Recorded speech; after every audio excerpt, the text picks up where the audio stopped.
Inilah IM, MH, para pelaku jambret yang kerap beroperasi di wilayah hukum Polres Lamongan.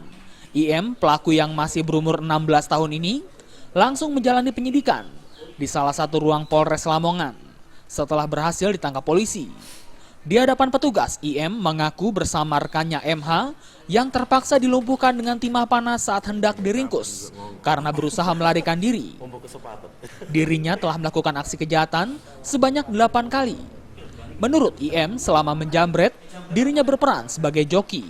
Sementara MH, kawan pelaku tersebut, bertugas untuk aksi perampasan barang bawaan milik korban. IM mengatakan bahwa hasil dari penjambretan tersebut digunakan dirinya bersama dengan MH untuk berfoya-foya dengan rekan sebayanya.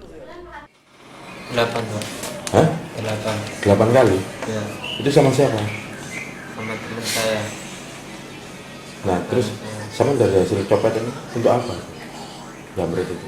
Hah? Kadang tak masukin. Hah? Orang tua kadang tak buat sendiri. Terus biasanya yang joki siapa? Saya. Dari 2 pelaku yang diringkus, petugas juga melakukan pengejaran terhadap pelaku berinisial AF yang turut membantu dalam aksi kejahatan.